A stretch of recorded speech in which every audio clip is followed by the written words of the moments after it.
Good afternoon, and welcome to the second in the series of the Alain LeRoy Locke Lectures given by Paule Marshall.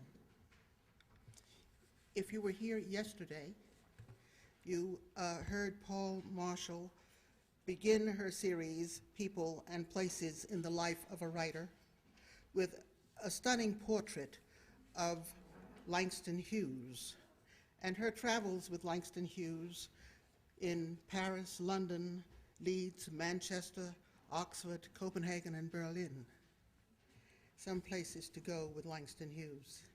She talked about how generous and collegial he was, and throughout her talk yesterday, I was reminded of Paule Marshall's generosity and collegiality. At New York University, where she has an appointment, she's established a program for emerging writers.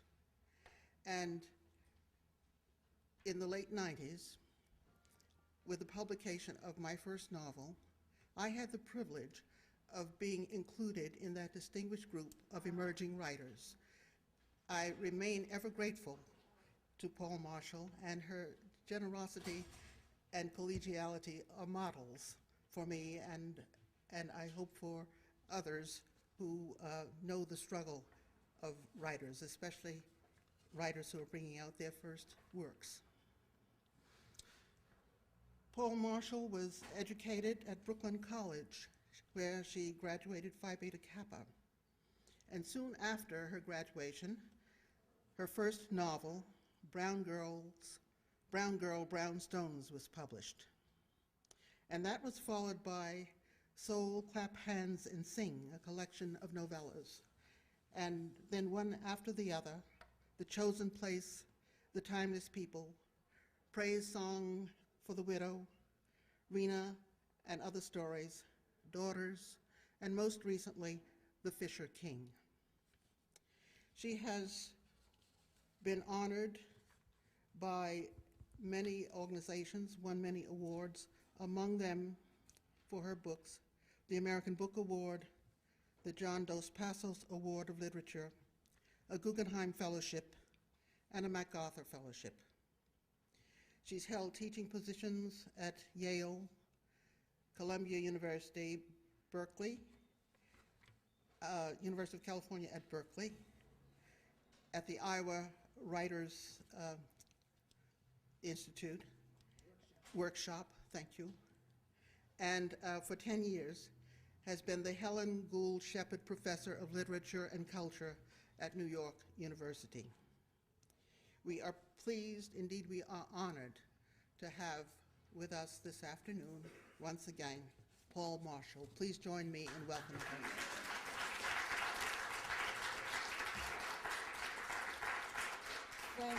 Thank you so much, Florence.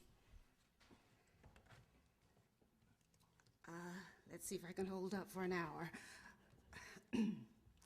We go on this afternoon to I've Known Rivers, Seas, Oceans, Part 1. The James River at Richmond, quote, where the water falleth so rudely and with such violence as not any boat can pass. Captain John Smith, May 1607. Richmond, Virginia, Labor Day, 1998. A warm September morning, summer still in force, but without the dog day heat and humidity that descends like judgment on this capital city of 200,000 during July and August. A friend and I have decided to spend part of the Labor Day holiday on the bank of the James River, the North Bank, close to where the river flows through the heart of Richmond, or River City, as the capital is called due to the importance of the James in its creation.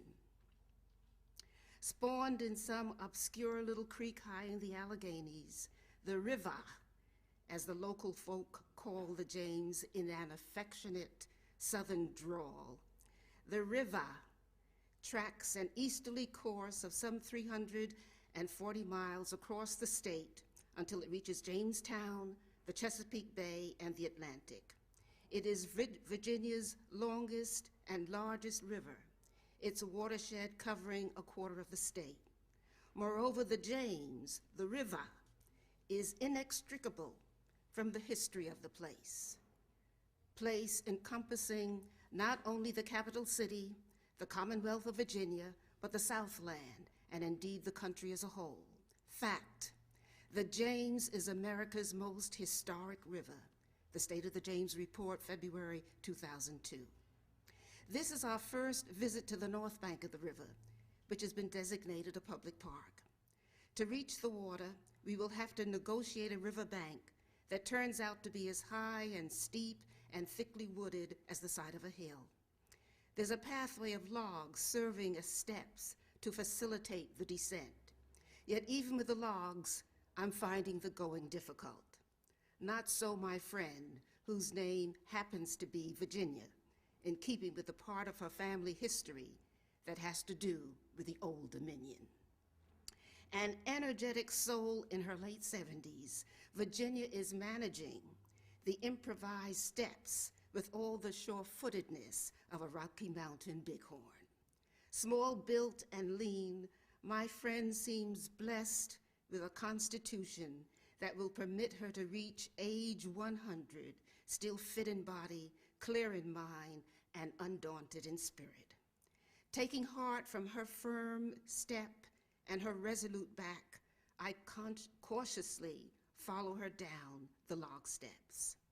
The old-growth forest of trees around us is so thick, we have yet to glimpse or even hear the river. We can scarcely see the sky. Then, perhaps 10 minutes into the climb down, the log pathway comes to a halt before a pair of railroad tracks. A section of the riverbank has been leveled and graded to accommodate an offshoot of the Southland's vast CSX railroad system that once had its hub in Richmond. During its ascendancy, the capital city was both a river and a railroad town. An elevated platform takes us safely over the tracks and onto the lower section of the riverbank. Here, there's an improvised pathway. There's no improvised pathway, only a narrow trail that drops straight down as a plumb line through the thick underbrush. We're willing to risk it, though, since we can finally hear the river. Slowly, we inch our way down the trail until it finally deposits us on a hot, deserted little sand spit of a beach with the James River at its feet. First thing is to find some place to sit that's out of the sun. A quick search turns up a flat, large stone shaped like an ottoman.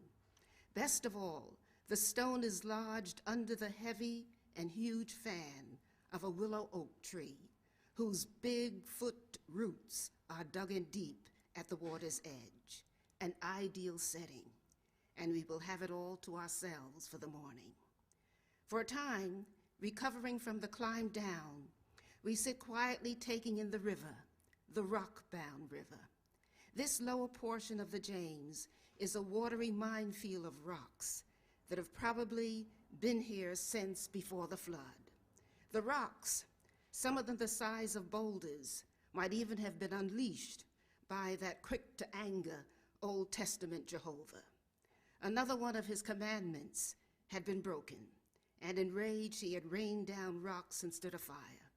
In fact, he can still be heard fulminating when the river at flood tide comes roaring downstream in a white water chaos of uprooted trees, hurtling rocks, unmoored boats, drowned dogs, cats, cows, and the occasional body or two. This morning, however, the James is far from flood tide, and the two of us, ladies well beyond a certain age, sit taking our ease beside it. Virginia and I have been friends ever since I came to live in Richmond, over 20 years ago. Our immediate bond was discovering that in our younger days we had both been traveling women who had loved moving around the world. Virginia, in fact, had lived abroad for extended periods of time. Her husband had been a cultural attaché in various U.S. embassies in the Middle East and Asia, one of few blacks to hold such posts at the time. His tours of duty had seen them living in Egypt, Afghanistan, Sri Lanka, as well as other places over the years. But all that had been decades ago, and my friend was now a widow, retired back to the state for which he had been named. In my case, a job brought me to Richmond. I was invited to be writer-in-residence at Virginia Commonwealth University, a large research university in the capital city. It was a 2-year contract, another in a history of such contracts. Like many a fiction writer, I supported my writing Jones, as it were, with temporarily teaching stints here, there, and around the country. This, however, was my first venture below the Mason-Dixon line. While I knew that Virginia was not the Deep South, on the order, say, of Nina Simone's Mississippi Goddam, I nevertheless had misgivings. However, I needed a job at the time. To my surprise, once the contract was up, I was asked to stay on as a permanent member of the creative writing faculty, a real job, my first, and tenured, tenured at that. Strangely, the offer seemed predestined, as if for some reason it was important that I remain in this former capital of the Confederacy. In fact, I had already settled in during the initial 2 years, had found a comfortable apartment, started another novel, and made a number of friends, Virginia being the most simpatico. We haven't seen each other in a while. I was away for most of the summer, so that we start the holiday morning by catching up on the news. I tell her about the African American Writers' Conference that I attended in Paris during the summer. She fills me in on events in Black Richmond during my absence. We bring each other up to date on our respective children, Virginia's 3 and my 1, their middle-aged lives in distant places. Books. She's presently reading a long novel set in India, a country she often visited while living in Sri Lanka. I tell her about a talented young woman writer from Haiti whose work I discovered over the summer. The morning passing in leisurely talk, a perfect day unfolding. Soon, as if to underscore the perfection, there comes the sound of laughter from upriver, a rafting party. Performing a bouncy dance downstream toward us is a flotilla of several large, bright blue rubber rafts. The young people on board, 20 and 30-year-old somethings, all of them white, are making a great noisy show of maneuvering the bulbous craft through the moderate white water and rocks, their shouts and laughter abounding high on the air. An excursion down the James to mark the end of summer. Virginia and I wave to them, although they're too far across the river to see us. To avoid the dangerous currents midstream, they're keeping close to the south shore across from us, where there's a safe channel. The rocks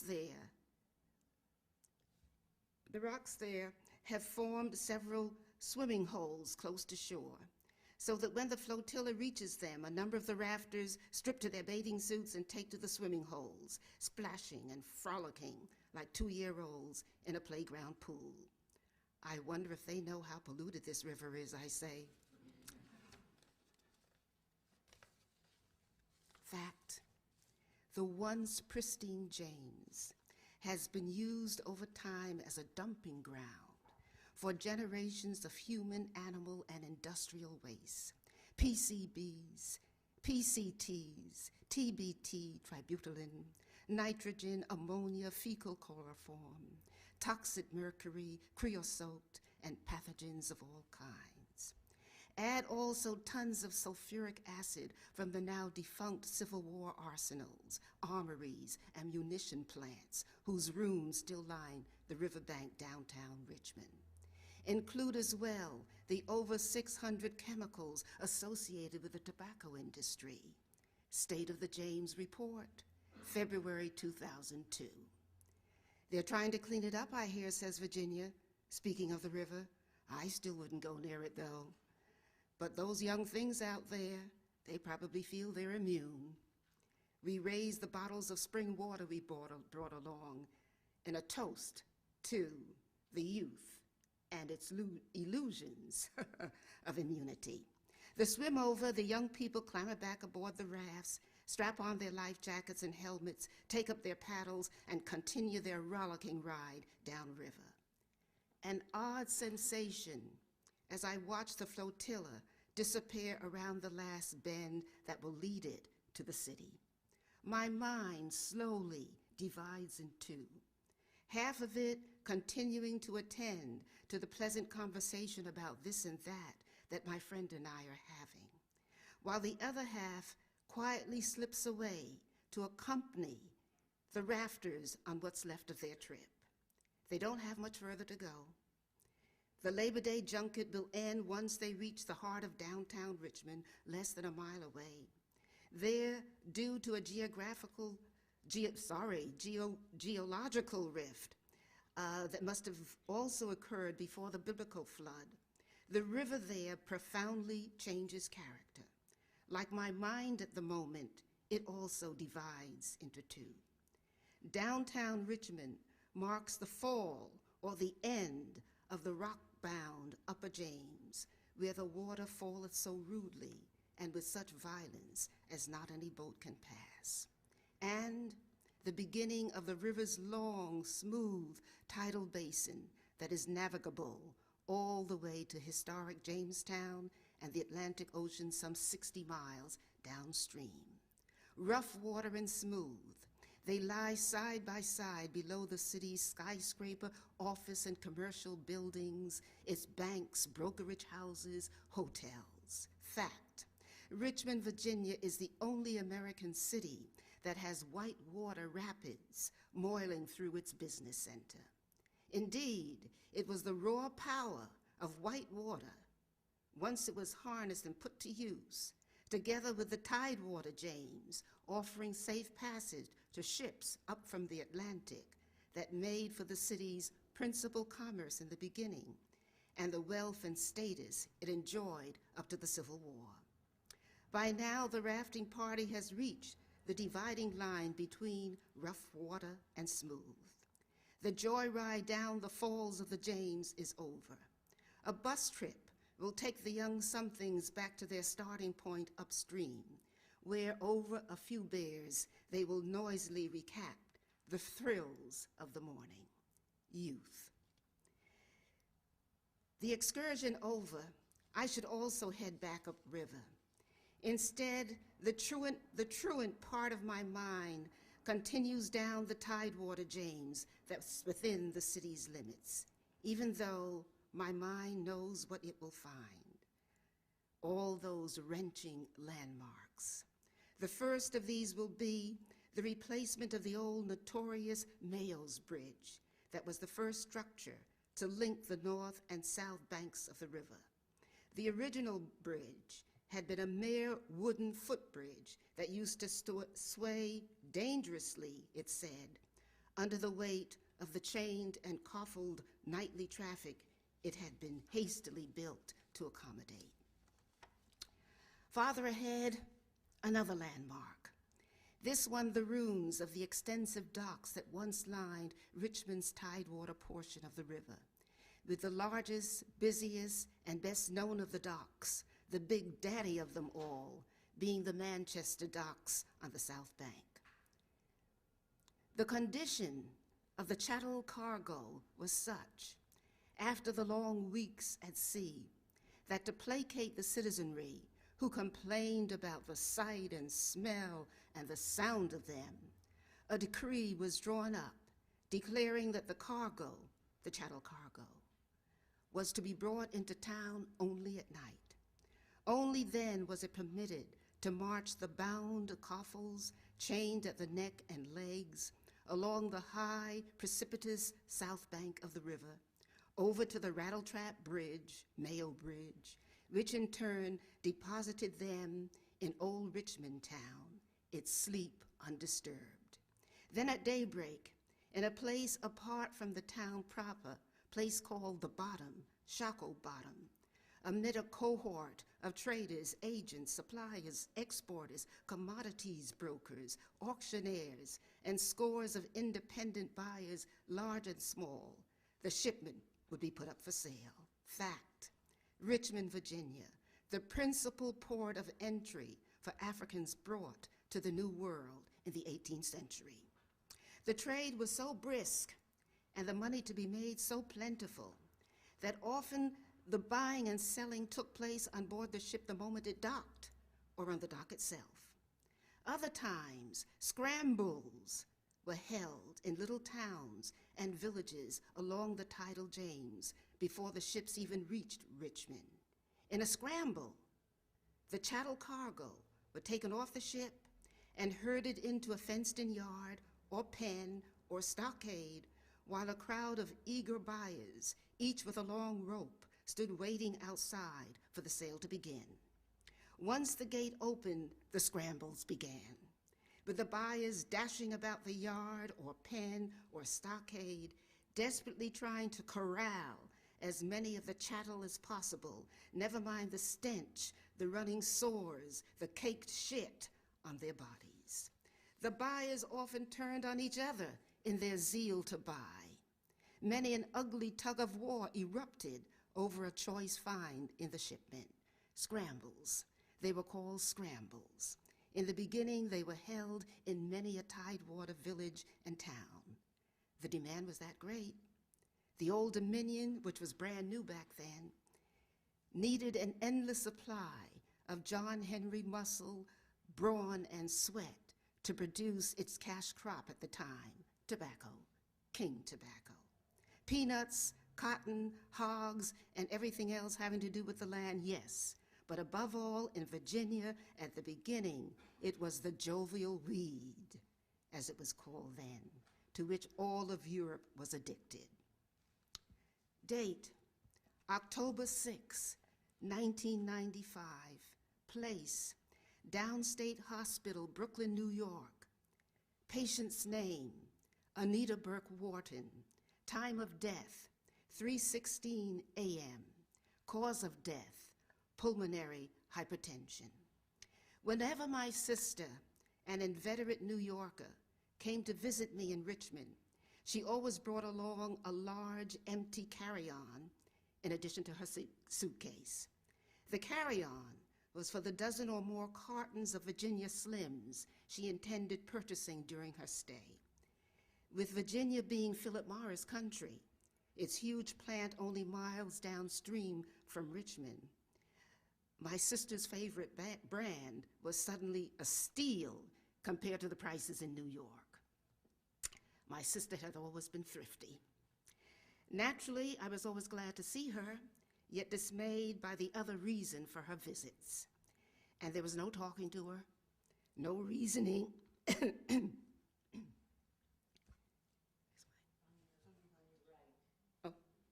Oh, there it is, okay.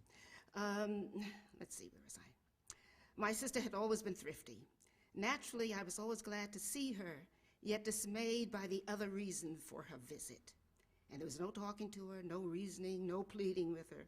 Something's got to take you, would be her flippant comeback. With each visit, her breathing became noticeably more labored. When she could no longer physically make the trip, I was asked, then ordered, being younger than her, to purchase the cartons and mail them to her. She would send me a check. When I refused, she slammed down the phone on me, angry that she would be forced to pay New York prices, which she did until the very end. In addition to everything having to do with the land, John Henry, muscle, brawn, and sweat also figured in the vast CSX railway system, whose hub was Old Richmond Town.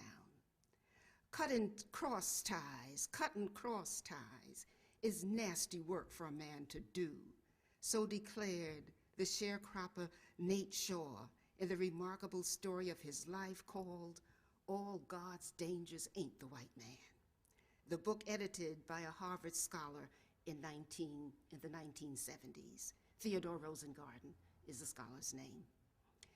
There was also the great neoclassical Jeffersonian public buildings downtown Richmond that established the city as a major capital second only to Washington, D.C.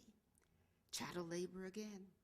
Chattel also worked as hired out hands, their wages paid to their owners in the factories, mills, tobacco warehouses, and the munitions plants that dominated the North Bank at Richmond once the fall of the Rapids became an industrial engine. Then on to the Tara big houses that soon proliferated along the Tidewater. Chattel brawn and sweat involved in everything about them too, from the stately columns and grand staircases to the great lawns where the belles of the new royalty strolled under the little parasols they used as much for flirting as for shielding them from the sun. August 6, 1983, the third day of my first week in Richmond.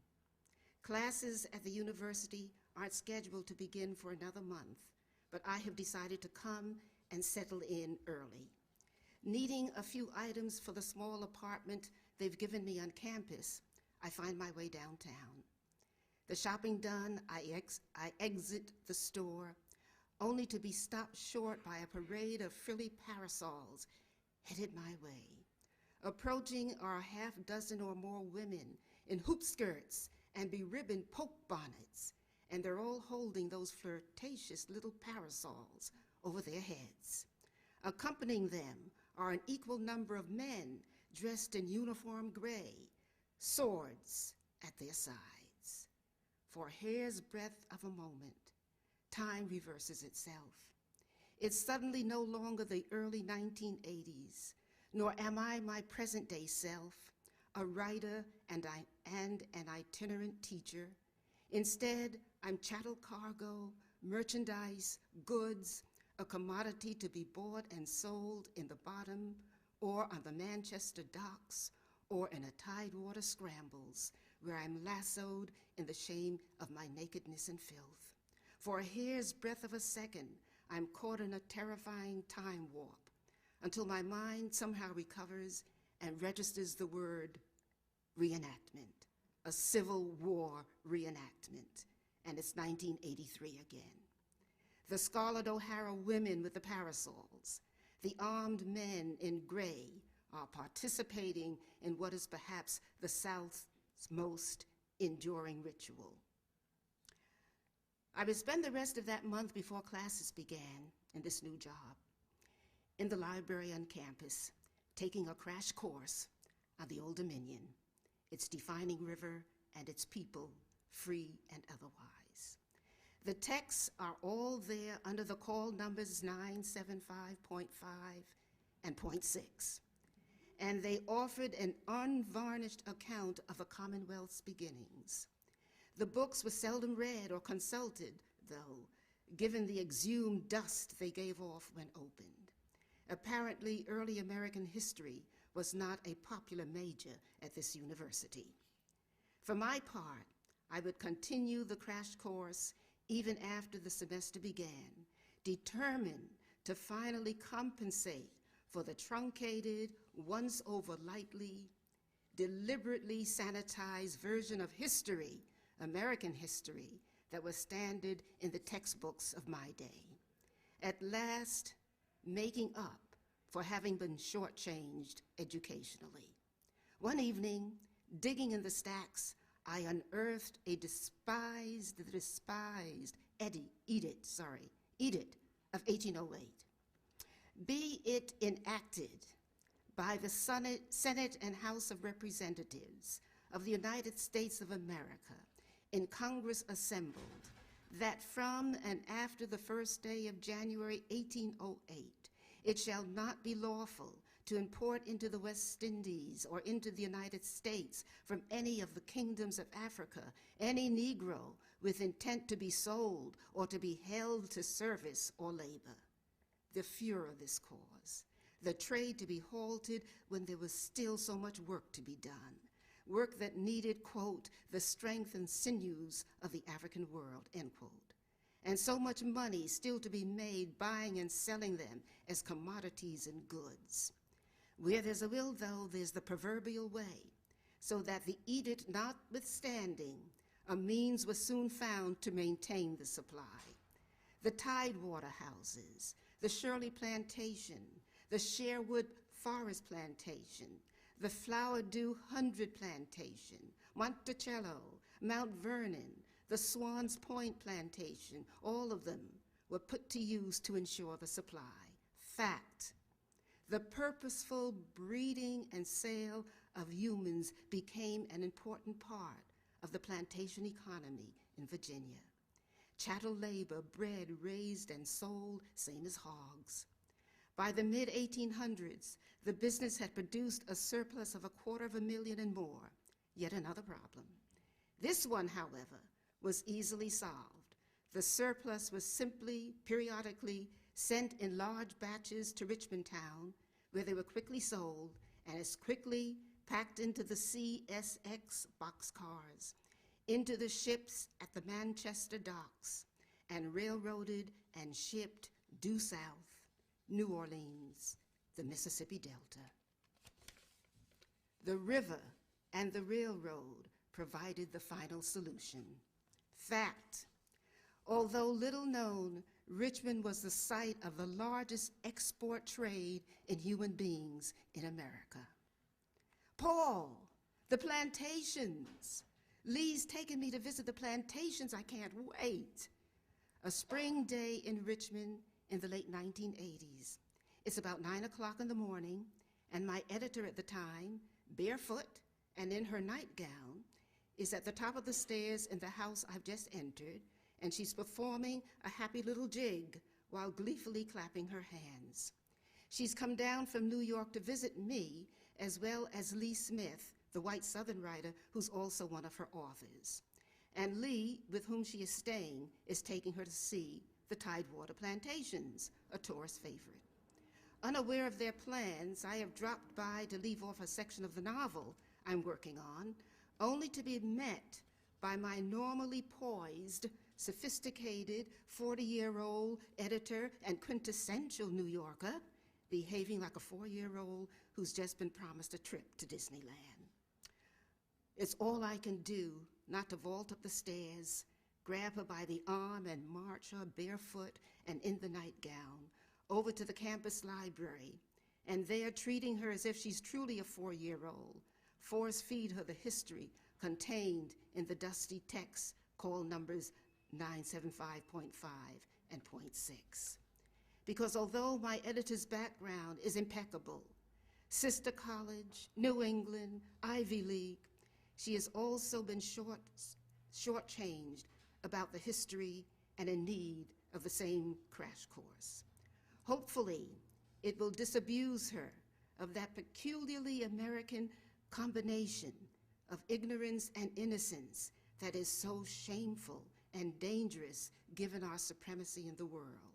Question, what was reported to have led the Brazilian president, Fernando Henrique Cardoso, to observe that Bush is still learning, this after Bush's state visit to Brazil in the year 2002? Answer, Bush's ignorance of the fact that Brazil has the largest black population of any non-African nation, as revealed when Bush asked Cardoso, "You mean you have blacks too?" From the New Yorker magazine, June 18th, 2002. My editor is not much better. Even when she finally registers the outrage on my face, and nonplussed, stops her little jig and the hand clapping, aware that they're somehow inappropriate, her eyes remain as innocent and ignorant. as the president's must have been. Equally appalled is the fact that my editor is Jewish. How, I wonder, would she have reacted had I announced I was on my way to visit Dachau to pay my respects, or Buchenwald while doing the boogaloo and snapping my fingers? Our association ended shortly thereafter. By now, the runaway part of my mind has reached the end of the title James. The 60-mile run down from Richmond is over, and I've reached Point Comfort in Jamestown. Jamestown, the much celebrated village near the end of the river, that was the first permanent English settlement in America, 1607. Point Comfort is the name the settlers gave the actual landing site. It was also at Point Comfort, some 12 years later, in the dog-day heat and humidity of August 1619, that the first scrambles of a sort took place. The captain of a Dutch three-master, a consignment of 20 and odd Negroes, lower class N, in the whole of his ship, put them up for sale on the dock named Point Comfort. The exact provenance of the group remains uncertain, although it's unlikely that they were directly from the kingdoms of Africa, since the trade in chattel labor at the time was routed mainly West Africa to Brazil and the Caribbean archipelago. The 20 and odd were probably transshipments from the West Indies, perhaps the former property of some bankrupt planter in Trinidad or Jamaica, the lot of them being peddled up the chain of islands until the ship finally reached the Atlantic shoreline and Jamestown. In any event, they were immediately put up for sale at Point Comfort. No money as such changed hands. The Dutch ship being low on provisions, the 20 and odd were exchanged for so many sacks of ground corn, beans, and oats, so many barrels of smoked and salted meat. The exchange quickly concluded, the 20 and odd were quickly led off to the monumental work awaiting them, as well as the 8 million more like them who would follow over the centuries. Labor Day. Labor Day. Startled, my friend Virginia looks over at me. I've broken our silence again. A few minutes earlier, we had been leisurely discussing where we would have lunch. Once that was decided, we had fallen silent, each of us privately taking leave of the river and the last of the morning. Labor Day. Seems to me this holiday needs to be more inclusive in whom it celebrates. Paul, Virginia is clearly puzzled by my tone. All the work done gratis in this place, I say, when I think about that. Virginia abruptly sits around to face me on our stone ottoman. Her face, Virginia's face. To all appearances, it's a white woman's face. In my friend's complex genealogy, white has practically overwhelmed all the black in her DNA. First, there was her maternal German grandmother, a cook in a well-to-do New York household who fell in love with the family's black coachman from Amelia County, Virginia. Meanwhile, on her father's family tree, they had been the son of one of the Old Dominion's wealthiest planters, a man with an entire county named after him to this day. This son also figured in the whiteness that dominates my friend's bloodline, but only physically, only in appearance, certainly not in Virginia's mind, heart, and in her sense of history. Indeed, occupying a place of honor in her living room is a lovingly preserved, dim little snapshot of an elderly couple seated in front of a shotgun house as old and weathered as themselves. The man's long John Henry legs seem to extend beyond the picture's frame, while his aged wife has clearly passed down intact her lean little sinewy frame to my friend over the generations. The old couple are a Southern Gothic, and they are as black as me, both of them. They are Virginia's great-grandparents on her mother's side, once chattel labor, then sharecroppers in Amelia County, which is a mere 20 miles south and west of Richmond. Virginia herself took their picture with her box camera when visiting them as a teenager many, many years ago. Suddenly, as if she had accompanied the errant part of my mind downriver to Jamestown and to Point Comfort, and had witnessed and endured far more along the way than had I, my friend is suddenly on her feet. "Let's walk the trail this afternoon," she says. She's referring to the treacherous footpath high on the south bank of the James, along which the chattel cargo were herded over to Mayo's Bridge and then across the river to Old Richmond Town, all in the dead of night. A century later, after the Edict of 1808, the bridge and the footpath had been used again, then for the surplus being shipped due south. While you were gone, Virginia says, there was some talk around town about putting up a historical marker at the Manchester dock, she says. But who knows if that'll ever happen. So let's walk the trail for them.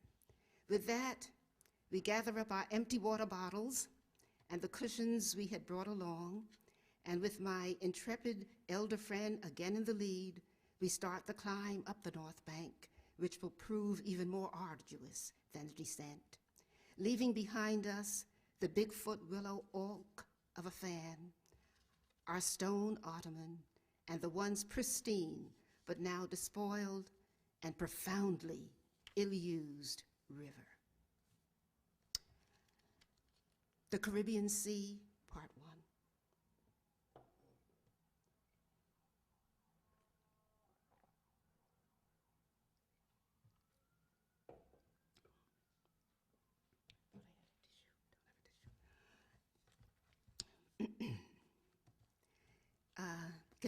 Begins with an epigraph.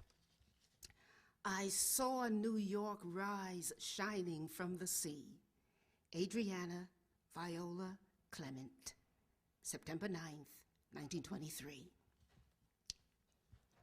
If it was true, and the 20 and odd Negroes at Point Comfort had indeed arrived by way of the West Indies rather than directly from Africa, then the island of their provenance might well have been Barbados. Barbados being at the time circa 1600. Oh, there it is, excuse me.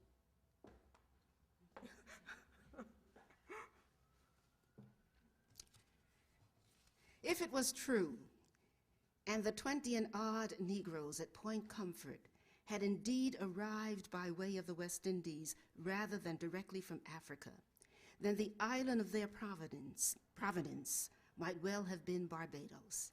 Barbados being at the time, circa 1600, as important a holding pen and transshipment point as Richmond Town would become circa 1820.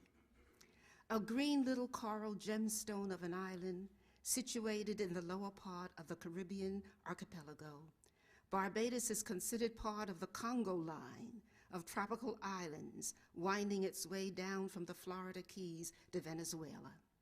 Actually, Barbados has excused itself from the Congo line to sit like a lonely wallflower off to itself between the Caribbean Sea and the Atlantic Ocean.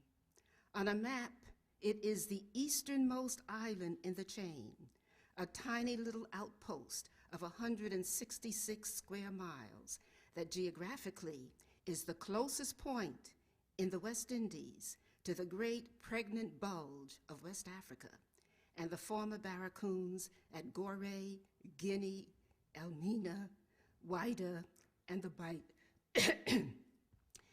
of Benin. So that when the trade in chattel cargo began in earnest, diminutive Barbados was invariably the first bit of terra firma to be sighted on the long, grueling Atlanta run. The island was both landfall as well as safe haven, with a natural harbor along its Caribbean coastline. Thus, it was the place where whatever of the cargo that had survived was prepared for market. First cleansed of the cake shit, then fed, force-fed if necessary, to put flesh on the wasted and still festering limbs, and the will and spirit further broken. Once this was done, and it could take weeks, the better part of the cargo was then transshipped for sale up and down the hemisphere. Left behind was a portion needed to work the ever-expanding fields of tobacco, the jovial weed, and later sugar cane that would soon overrun the entire island.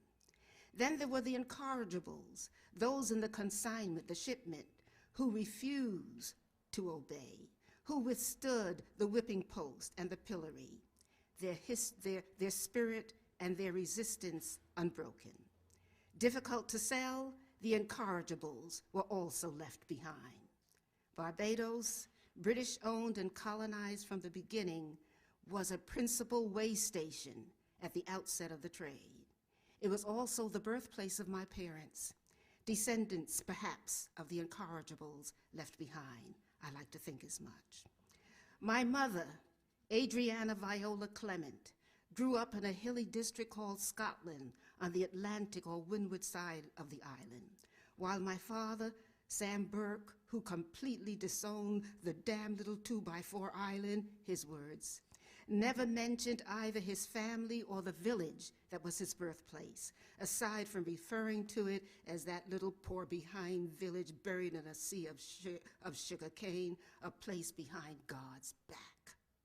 Shortly after World War I, along with scores like them from other English-speaking islands in the Caribbean, Adriana Viola Clement and Sam Burke headed north to Big America, although separately. They didn't know each other as yet. Adriana was 18. A picture of her when she first arrived in New York revealed a tall, sweet-faced girl with a childish appearance that was at odds with her large-boned, fully fleshed woman's body. Physically, Adriana was said to take after her father, Prince Albert Clement, a John Henry workhorse of a man who died when she was a child. A master cooper, Prince Albert's sole weakness had been the rum that went into the huge puncheons or casks that he so skillfully fashioned by hand. Adriana was among the youngest of his 14 children, and as such, she had been pampered growing up. Indeed, she had left Barbados not even knowing how to braid her hair. Her eldest sister, who had practically raised her, had always done that for her. The SS Narissa brought her north, a leaky old tub of a boat that, according to her, must have been around since man said, "Come, let us make boats." It was a slow, turbulent journey up the Caribbean Sea that kept her, she said, puking and praying, praying and puking, and boiling for family and home. All the same, you know, I reached safe. I saw New York rise shining from the sea. Whenever Adriana recalled the sight of the city emerging from the Atlantic, she always slowly raised her hands, palms up, like a conductor motioning an orchestra to its feet, the soaring wonder of it all. That day, amid the throngs from Europe on Ellis Island, white people like peas, and not one of them speaking the king's English, Adriana. That day, Adriana had presented her papers to the authorities, along with the show money that was required of those from the Caribbean. She would later explain what show money was to her American-born children. At the time, she said, if you was from the West Indies, you had to have 50 big US dollars to show to the authorities when you landed to prove you wasn't a pauper or that you wasn't coming to the man's country to be a pauper.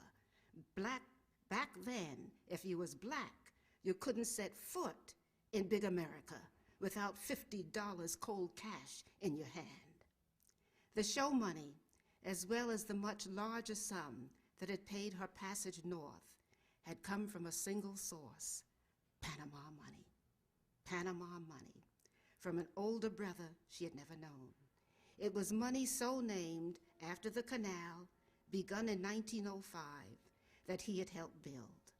While she was still an infant, her brother, Joseph Fitzroy Clement, the eldest of the 14 children, had been among the legion of young men from the islands who, hearing of the money to be made working on the canal, had eagerly left for Panama, there to work from the time God's sun rose till it set, hacking away at the jungle, draining the huge pestilential swamps, carving the waterway to the Pacific. The Panama Isthmus, a hellhole of mud, torrential rains, and brutal sun, temperatures reaching 120 well before noon. Close to 5,000 would die over the course of the construction. Malaria, yellow fever, bubonic plague. The plague eventually claimed Joseph Fitzroy Clement, but not before he dutifully sent home the better part of his pay during his years there. So too did most of the other islanders. Those remittances came to be known as Panama money, capital P, capital M, and they were largely responsible for what might be called the West Indian wing of Black America's Great Migration North.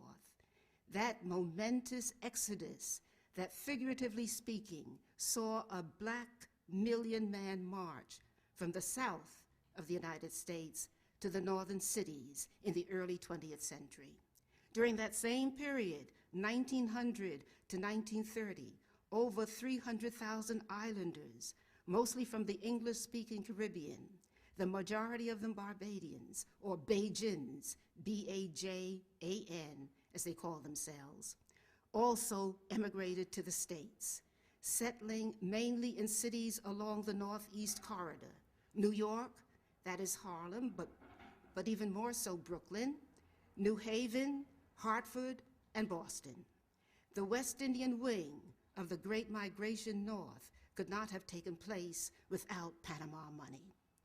In the Clement family, for example, the dutiful remittances from Joseph Fitzroy were used to purchase small fields of sugarcane.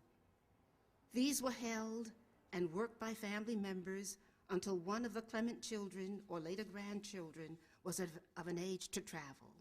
The cane piece would then be sold to pay the passage north to Big America, England, or Canada. In charge of the entire operation was Adriana's mother. She was both the Chancellor of the Exchequer, in charge of the Panama money, and the architect and administrator of the cane piece plan. Her name, Alberta Jane Clement, née Sobers, and Alberta, who married an Albert, Prince Albert Clement, had borne him 14 children, had suffered 2 stillborns and the death at birth of 2 sets of twins, who for years struggled mightily with her husband over the rum drinking, and then when he died had gone on to outlive him for decades. Her children called her Madada, a pet name that on their lips became an honorific title. They said it the way a commoner bowing before royalty knows to say, "My lord, my lady." Madada inspired that kind of deference. I met her only once. I was 9, my sister 13, when Madada, then in her 80s, wrote to Adriana saying that her last wish before closing her eyes on the world was to see her American-born children, her grandchildren. She had already sold a good-sized cane piece to pay our passage, she wrote. The money for the tickets was on its way. Adriana was to bring us forthwith. My father had opposed the trip, throwing away good money going back to that damn place. For his part, he would have made some excuse to the old woman and saved the money she sent for something big in the future. Adriana, ever the dutiful daughter, ignored him and we set sail. An indelible memory remains of the crowded disembarkation shed at Bridgetown, the capital of Barbados, and the sight of a small, resoundingly Black old woman bearing down on us like a force of nature. A sense also of my mother suddenly coming to attention like a lowly private at the approach of a 4-star general. Yet another impression of the crowd in the shed parting like the Red Sea in my Sunday school book to make way for the fast-stepping old woman to pass, Modada. Decades later, still taken with her authority, I would write a story about her and her tropical world. She also appears in one guise or another in every novel I've written.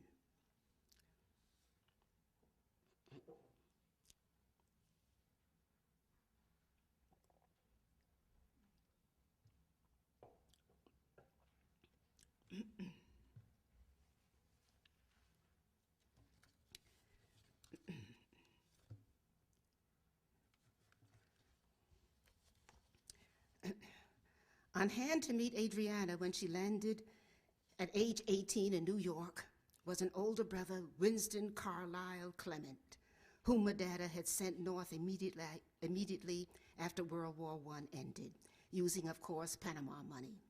Practical, responsible, hardworking, a good Bajan looking to progress, Winston Carlisle had immediately established himself in Brooklyn.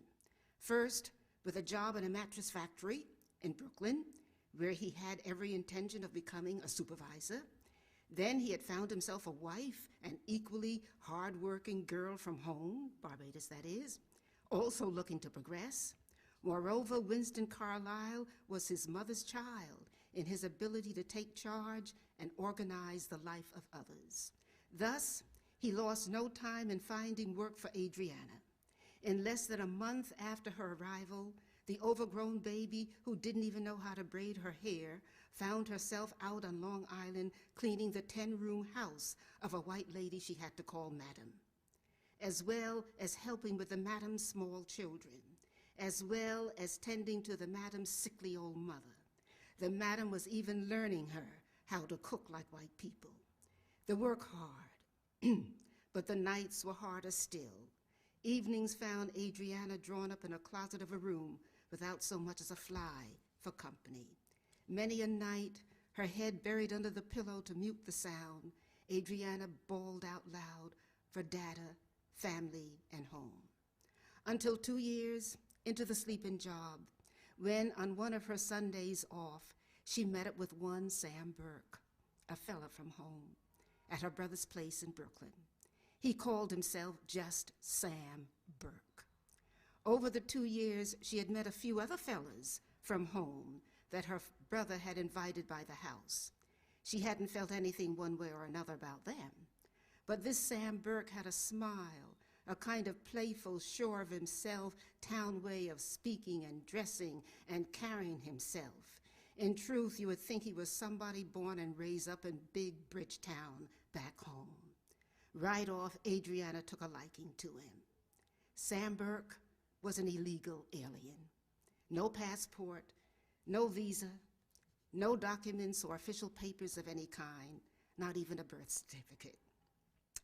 And he had had no need for the $50 show money since he never passed through Ellis Island. Rather, Sam Burke was a stowaway who had reached New York by way of Cuba. In his case, there had been no Panama money to legally finance his passage north, nor had there been any known relatives already settled in the States who might have been willing to sponsor him. He was just another barefoot country boy, slated for life cutting canes for bare pennies on an island that by then had become a single sugar estate to sweeten England's tea. So that desperate for a chance, any chance, Sam Burke had turned to the contract labor scheme that occasionally sent young men like himself from the smaller islands to work for a limited time on the larger islands in the archipelago. Sam Burke signed up for the labor scheme, was chosen, and wound up in Cuba, in Oriente province, where, to his surprise, most of the people were as black as him. Cubans, speaking Spanish, singing Spanish, dancing Spanish, their name Spanish, but the skin often blacker than his. The work, a major disappointment, in that the work was the same damn thing he had fled, cutting canes from dawn to dusk, and on a plantation twice the size of the whole of Barbados. The work hard, the machete he wielded sometimes sending the tough slivers of cane skin piercing his arms worse than the crown of thorns on Jesus' head. The Cuban sun hotter than all the fires in hell burning together one time. At least in little Barbados, there were the trade winds to once in a while cool your skin. Occasionally, in a reprieve from the cane fields, Sam Burke was allowed to help with transporting the raw sugar from the plantation mill to the seaport at New Vetus. This part of the work he loved, and he also loved the port city of New Vetus, the Spanish life of the place. What most attracted him about New Vetus, though, was that the docks were always crowded with freighters waiting for their holds to be filled with raw sugar. Once loaded, nearly all of the ships, he learned, headed due north. Their destination, the big Domino sugar refinery, the biggest in the world. Where was it located? In New York's harbor self. Sam, what's your middle name? Adriana might have asked when she was less shy with him. And Sam Burke might have said with a dismissive wave of his hand, middle name? I forget that long sense. Bajans believe in too many long English, old-time English names. I decide to modernize mine. Sam Burke is all the name I need. Wait, you sure you ain't from Bridgetown? Teasing him. He laughed, pleased. People did say that about me from when I was small, you know. That boy, he gets on like somebody raised up in Bridgetown self. Acting the town blade, Sam Burke might have then abruptly changed the conversation. But you know you got some sweet flesh on you bones. His mouth to his ear, to her ear, his hand reaching for the sweetness. Wait, where you going? You're too forward. You must tell me to stop then. Adriana probably gave a suck teeth. I can't make it anymore. Can anyone do a good suck teeth? Thank you. Adriana probably gave a loud suck teeth to register her disapproval, but might not have said a word. There remains the old sepia brown studio photograph, a corner of it crumbled away, of Adriana and Sam Burke taken shortly after the birth of their first child.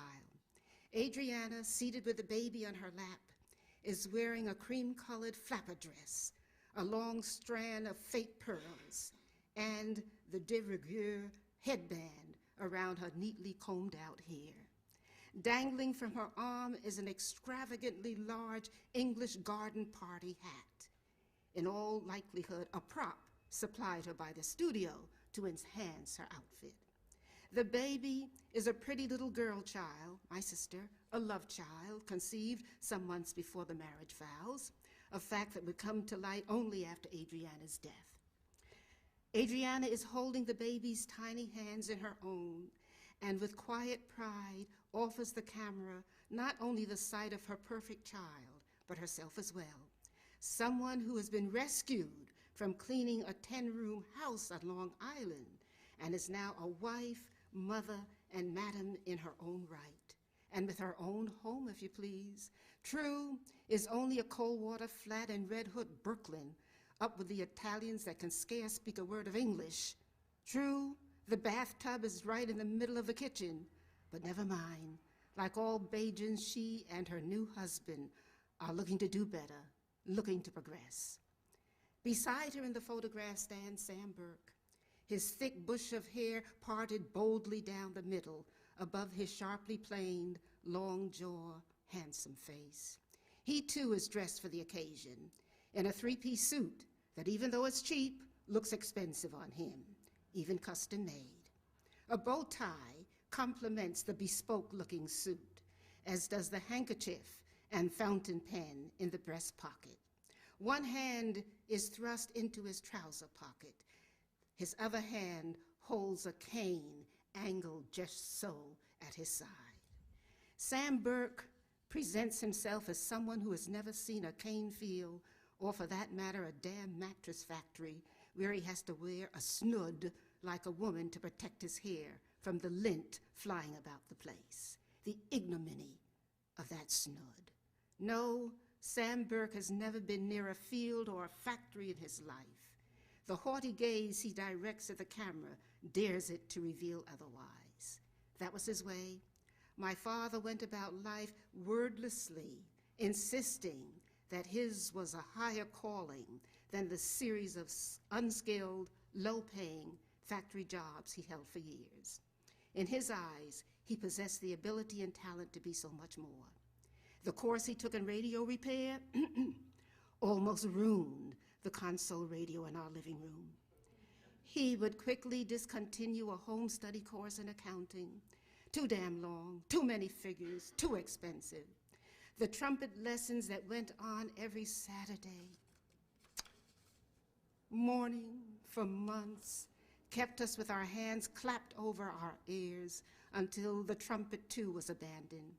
Off and on over the years, Sam Burke was a salesman after work and on weekends also.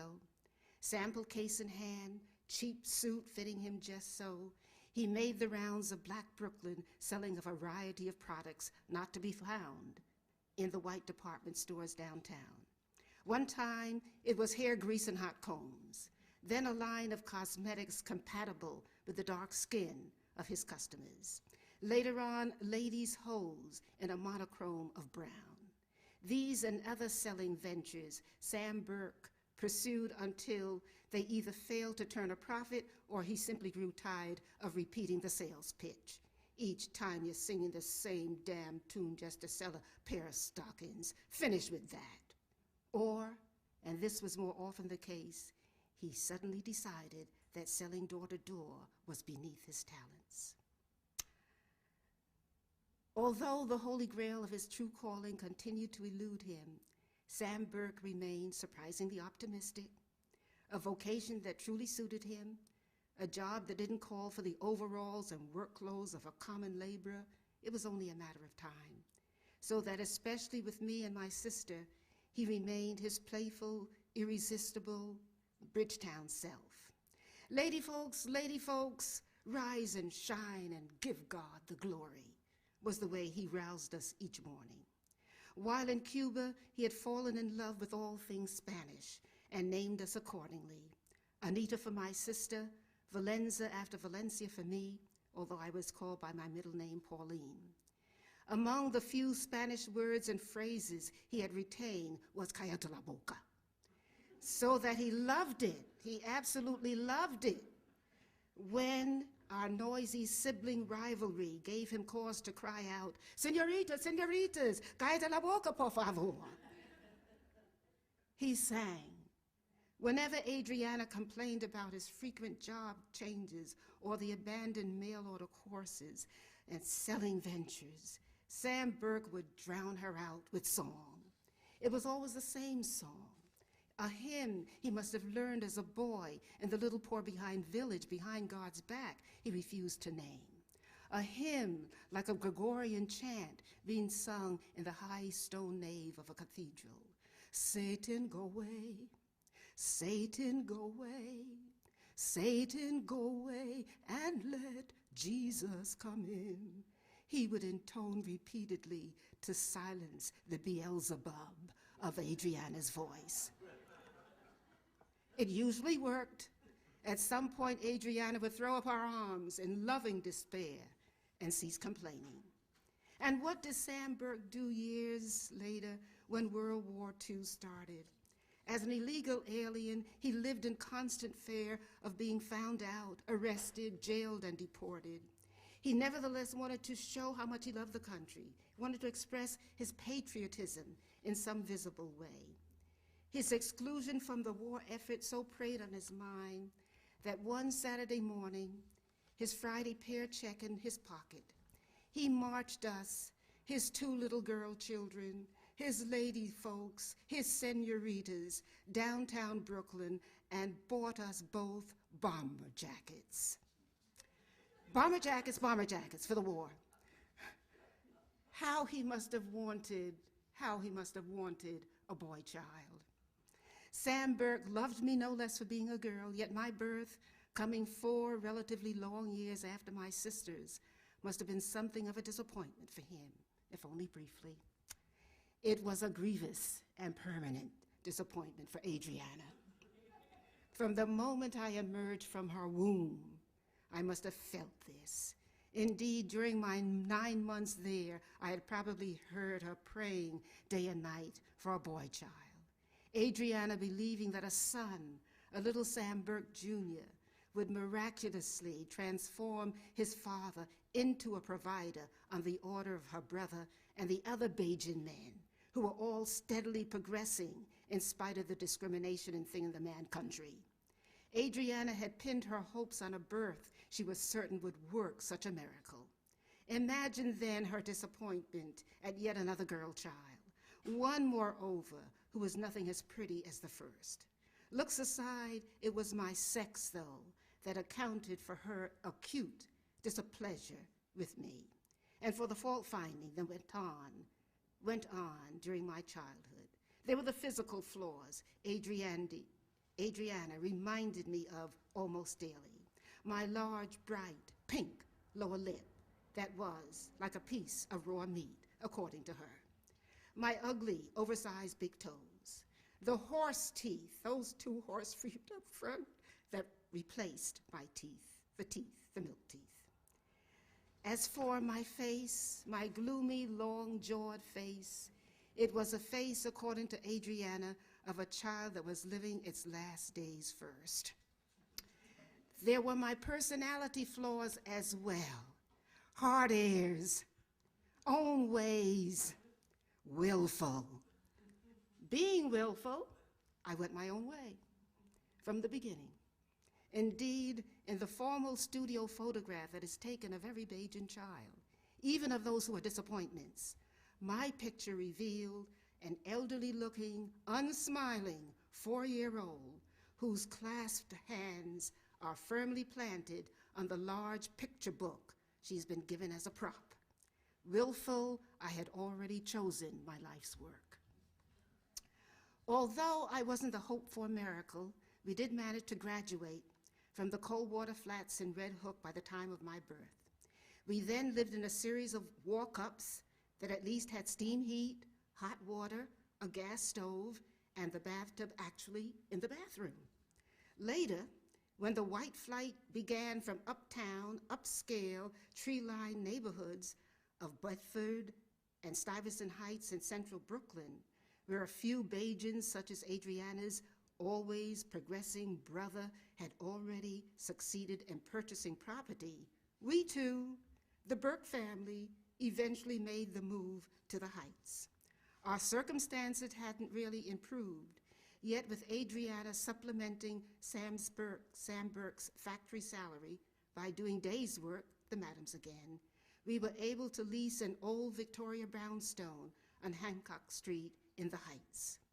Number 501 Hancock was a plain Jane of a brownstone with almost no decorative stonework on its somber 4-story facade. It was graced, however, by a handsome chestnut tree out front, a Callery pear tree in the backyard, a sun parlor on the 2nd floor overlooking the pear tree, and 2 upper floors that could be rented out to pay the greater part of the lease. Happily for me, 501 Hancock was only a short walk to the local branch of the Brooklyn Public Library. Books, books. Her middle name is Books, Adriana. Sam Burke claimed as his domain at 501 the sun parlor on the 2nd floor with its wall of windows flooded with daylight. He spent his weekends there, recovering from the factory job of the moment while dreaming up other pursuits that might free him from such jobs. It was at 501 Hancock, for example, that he underwent his musical phase, the shrieking trumpet lessons that for months kept us with our hands clapped over our ears.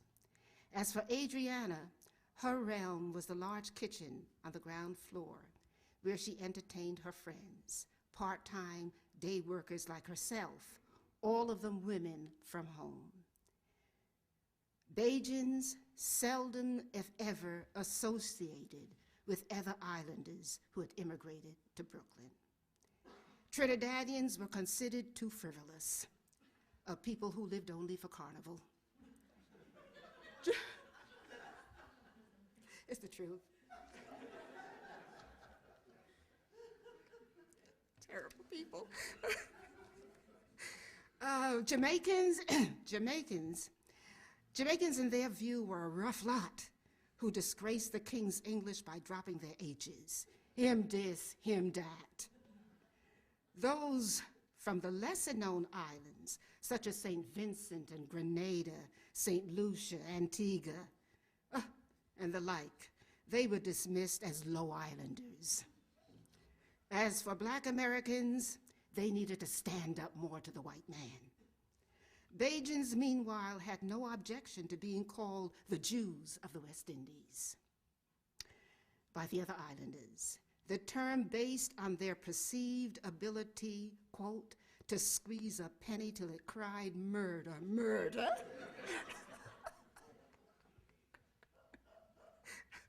Also, to take a dime and turn it into $1 overnight. There was also the entrepreneurial chutzpah in general. People would say, as soon as a Bajan gets 10 cents above a Bega, he opens a business.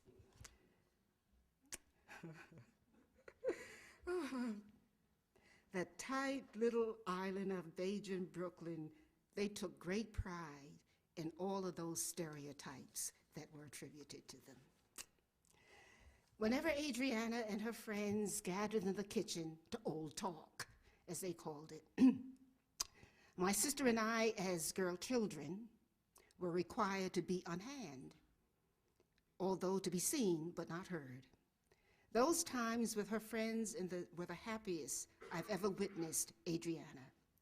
In their highly inventive Bajan English that combined both poetry and prose, the women talked about everything under the sun and had an opinion about everything. They were skillful raconteurs as well. A few among them, especially Adriana, were recognized as truly superlative talkers and master storytellers. Those few were crowned mout kings, kings of, experts at, talking the talk, as it were. Soligal, they would say, you's a real mout king. There was no greater compliment. I couldn't have known it at the time, but I learned my first lessons in the art and craft of writing while listening to Adriana and her friends. Decades later, I would christen them the Mother Poets and pay grateful homage to them. In an article in the New York Times Sunday Book Review, which was called The Poets in the Kitchen. I've got about 4 other pages. Should I stop now or finish them? Finish?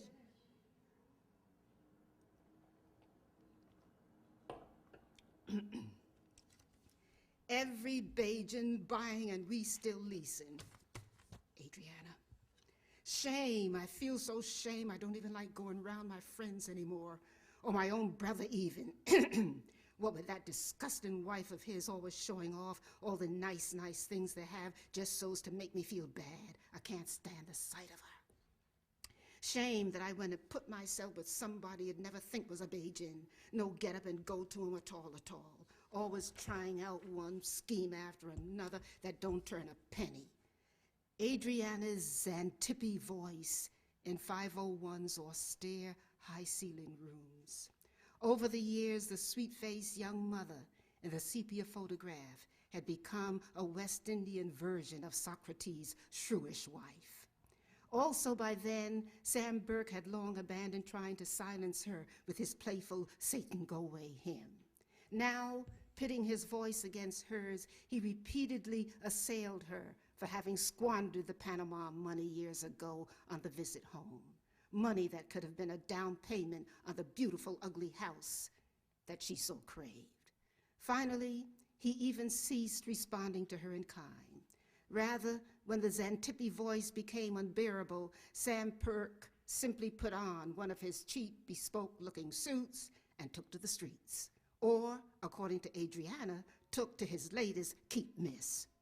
Some woman who, like herself in the beginning, had been taken with the bold part down the middle of his hair, his fraudulent town ways, his abbreviated modernized name, his charm. At last, a boy child. 9 years after my disappointing birth, there finally arrived the boy child.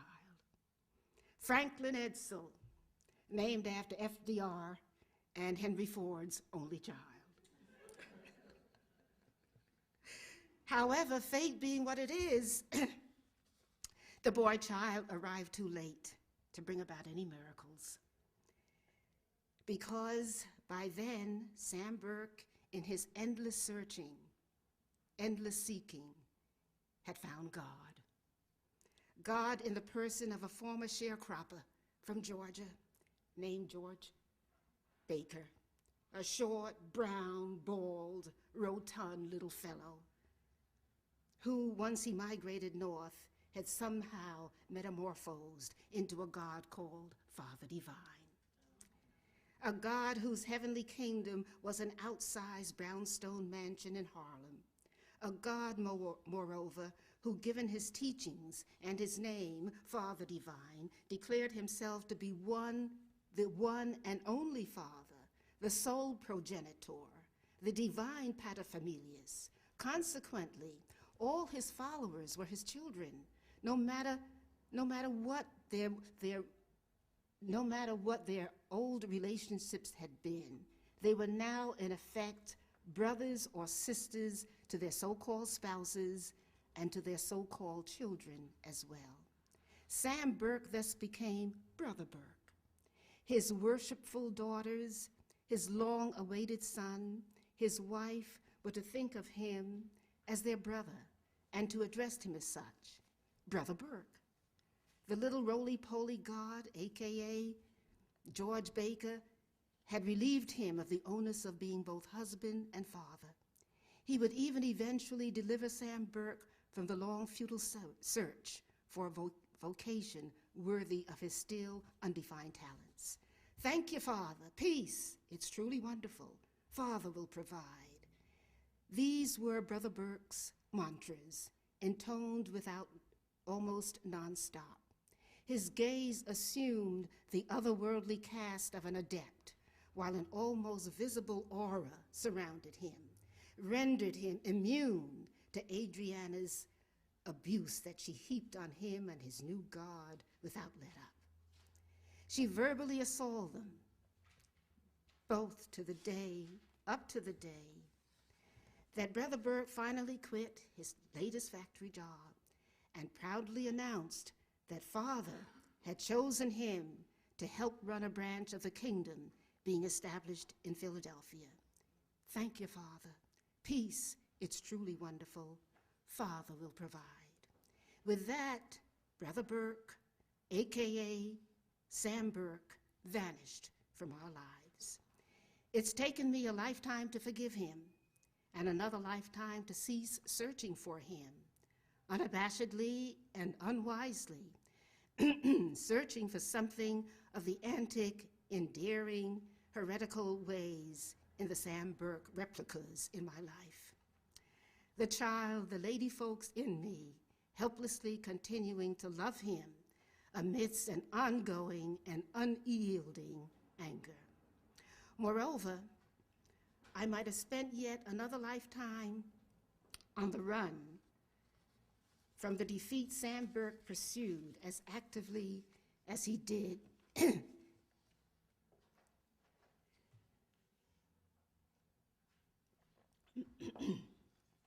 two more pages. 2.5. Let me go back on that.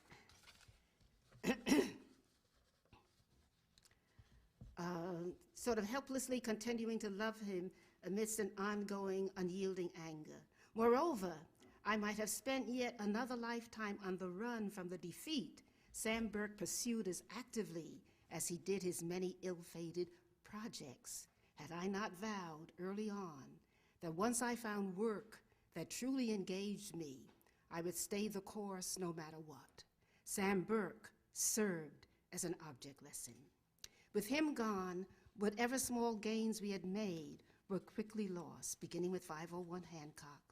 Even with the rent from the 2 upper floors, Adriana simply could not manage the lease on her own, nor would she ask her brother for help, having broken off all contact with him after quarreling with his wife.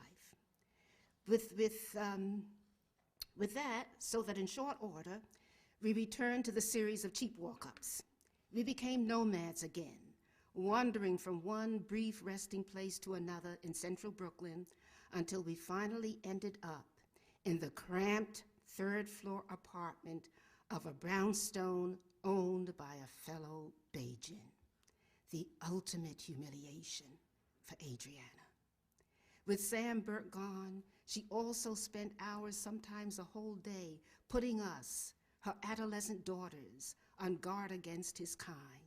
In warnings that were also threats, Adriana spelled out in Bajan English that sounded almost Elizabethan, straight from the pit at the Globe Theater.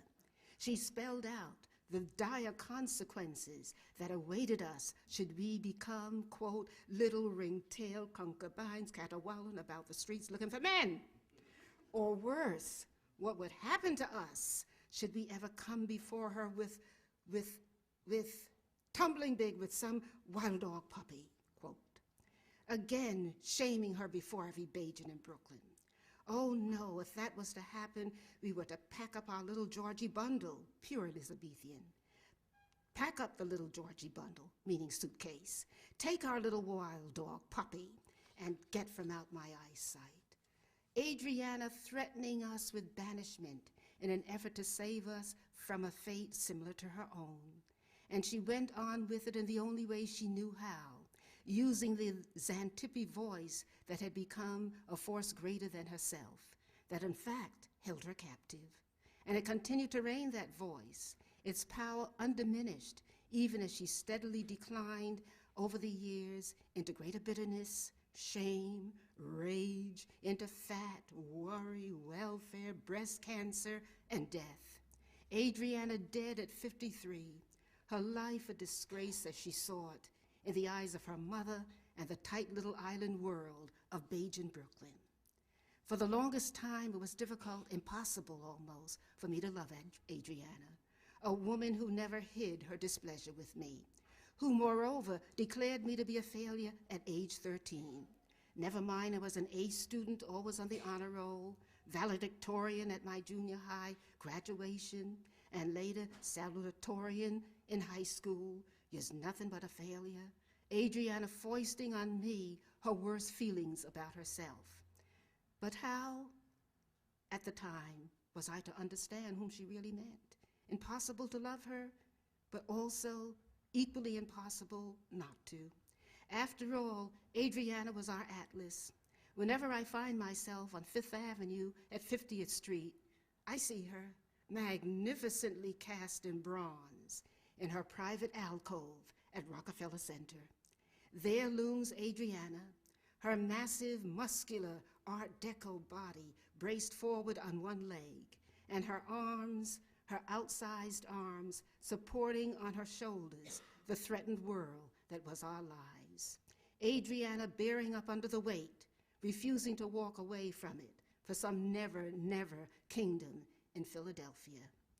Then, finally, there was her poet's voice that I had been privy to in the kitchen at 501, and without which I might never have come to writing. Quote, "We think back through our mothers, if we are women," Virginia Woolf wrote in a room of one's own, her classic manifesto to the woman who would be a creative writer. "Our books," Woolf said, "are not single and solitary births. They are the outcome of thinking by the body of the people," end quote. The body of the people, in my case, was Adriana and her women friends, poets all. How then could I not also love her? How could I not pay homage to her by trying to capture and to celebrate the mouth-king power of her voice, in a modest first novel that would be a memorial of sorts. Thank you very much.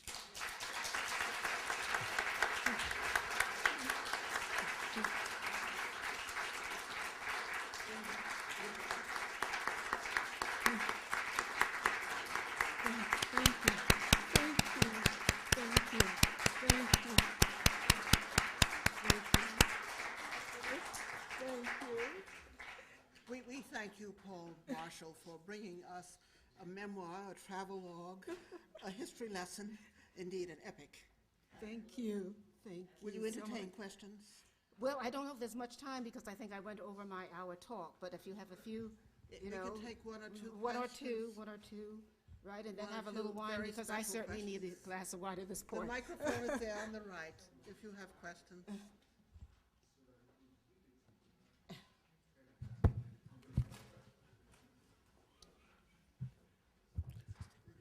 I was wondering how you feel psychically as a writer when you move from recording things in the oral culture. They usually come through oral transmission to people that you see directly and that you love. When you write, what kind of psychic state you're in, and then when you actually read your words, do you feel some kind of reconnection to the oral cultural storytelling? In other words, do you yourself kind of go through different states as a writer? I don't know if I'm all that deliberate and conscious and meticulous about it. Well, I simply try my damnedest to convey what I sensed and felt about the people, about the place, about experience, about what happened during that period. I don't try to write it in a very deliberate and conscious way until I start rewriting. Then I begin shaping and making decisions about the selection of words and so on. But always it's based on how can I come as close to the truth as possible about these people, about their life, and do it with a measure of art and respect. I think you do a great job. The way you told about Cuba, just in those few sentences, and it related to the Christ and the cross, which might seem sacrilege to some people, but the power of that, it doesn't justify what he did later, but you understand because it resonates. Your imagery is so powerful. You understand people's pain, and you tell it very truthfully, and then your, as the daughter's pain was, it's very, very honest. You definitely succeed. You said it better than me. Thank you. Thank you.